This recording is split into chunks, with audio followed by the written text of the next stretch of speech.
Welcome to the new 180. We are delighted that you're engaging in this process and are beginning to plan for its use. Research teaches us that high-performing organisations, teams and individuals take feedback seriously.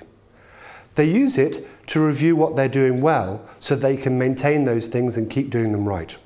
They also use it to understand what they're doing not so well so they can plan to develop in the future.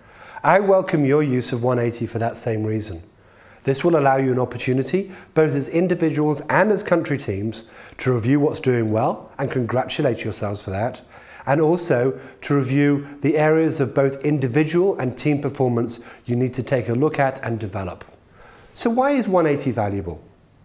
It provides for us an opportunity to learn how different people experience our behaviour and our work performance. It encourages our self-development.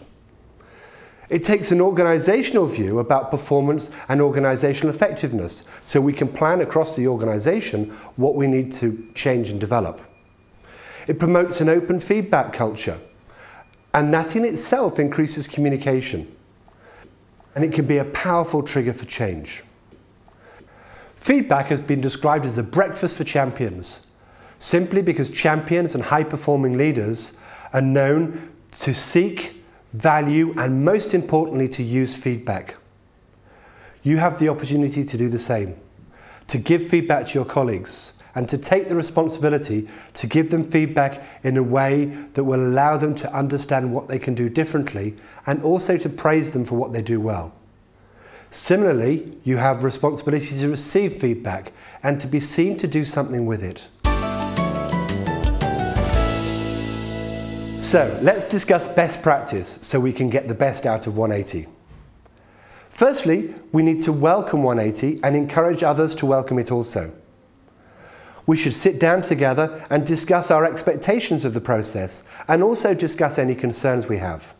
We should establish a set of ground rules so we understand when the process will begin, when it will end, and most importantly, we need to discuss confidentiality so we're all clear of the rules of confidentiality of giving and receiving feedback. We also should discuss how we're going to use the reports that we receive.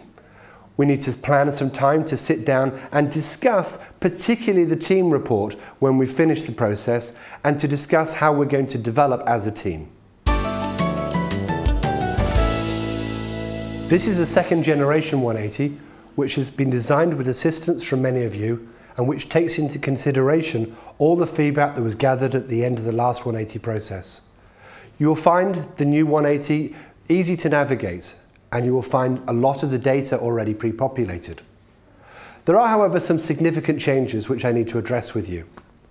Firstly, there are now 3 assessments: the resident coordinator assessment, the country team member assessment and the new country team assessment.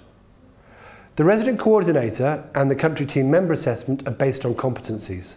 These are leadership, analytical decision making and problem solving, accountability, planning and performance, interpersonal communication and finally maximising country impact.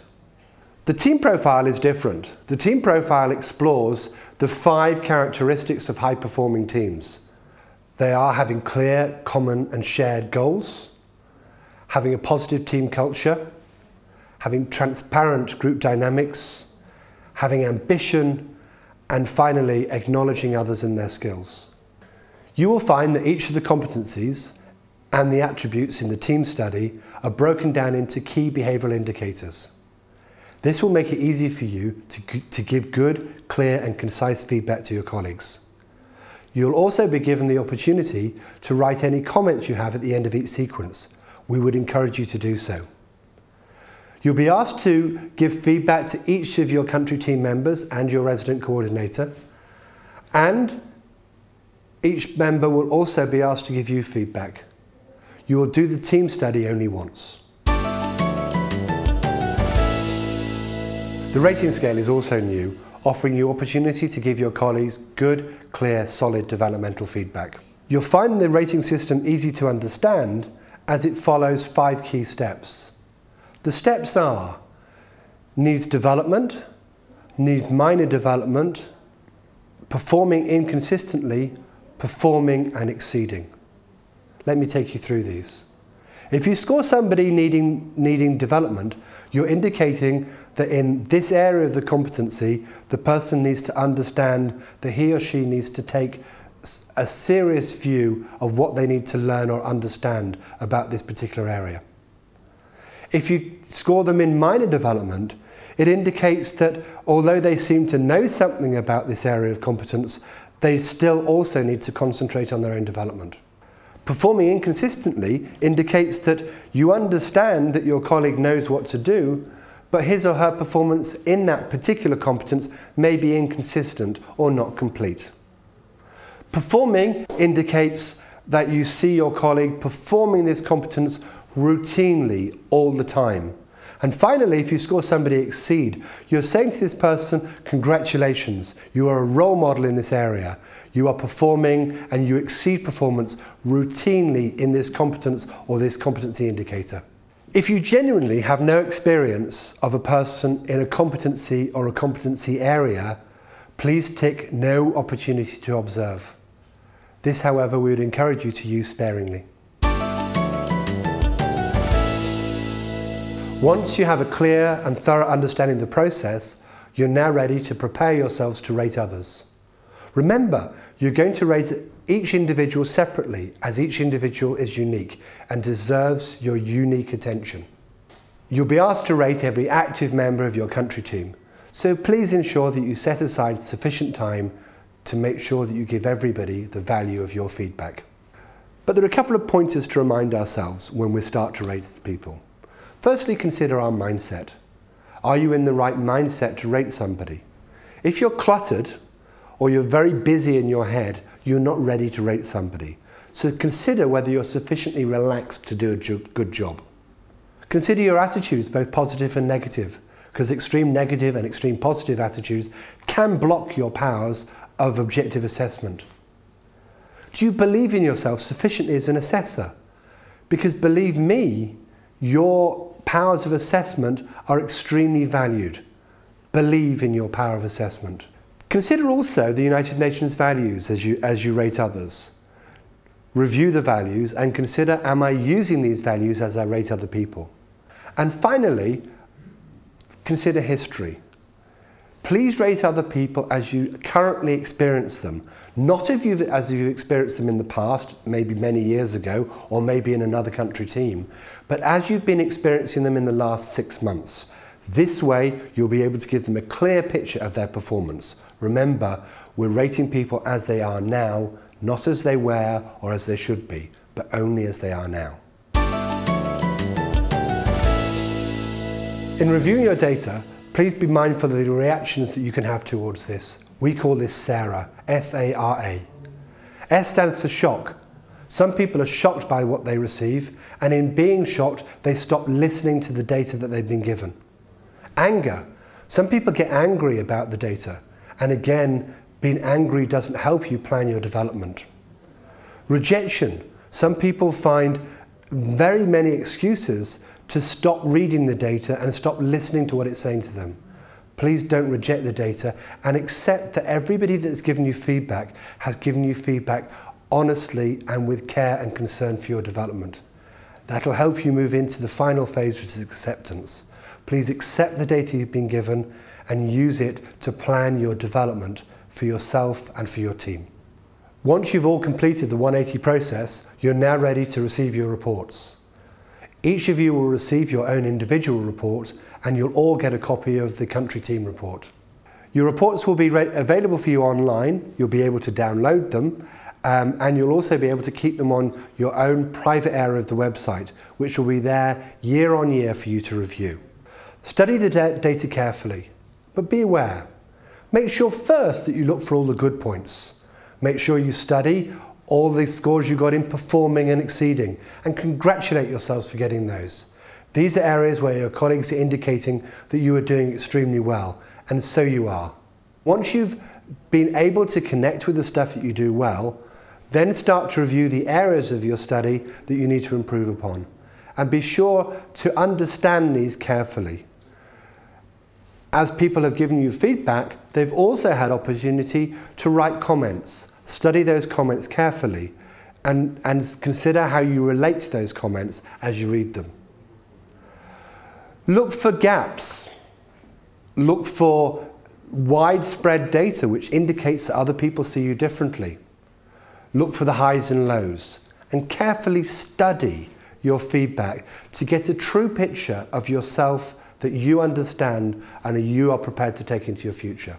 Then you can move into the next phase in 180, which is writing your development plan. And you'll find again in the new 180 a whole area that is private to you where you write your own development plan. The development plan asks you to explore the data again, and in doing so asks you to consider, is any of the data new to you? So has it opened your eyes to feedback that you were not aware of? Or did you already know it and have yet to do something about it? Is there some parts of your development that you haven't shared with people that you'd benefit from sharing? And all your data should be focused towards you finding the development that you want to plan for the year ahead. The process we use in the development process is called RAID, R-A-I-D. RAID stands for R for reflect. Take time reflecting on the data that you've got. Take time reviewing the comments and truly understand and integrate and accept those comments. And in the R stage, which is stage 2, you're asked to go and clarify that maybe with somebody that you know and trust. Ask others to help you clarify your data. Identify leads you into identifying areas that you are going to develop, areas that you've recognized you need to do something more with and that you're going to plan to develop. And finally, develop an action plan that you know you will commit to within the next 3 to 4 months to ensure that you develop your competencies in the areas that have been indicated. As you start to take this journey through the development process, you will learn much more about yourself and much more about how you can develop yourself in your role in the country team. We strongly encourage you to follow this process carefully as you will enjoy it and benefit from it.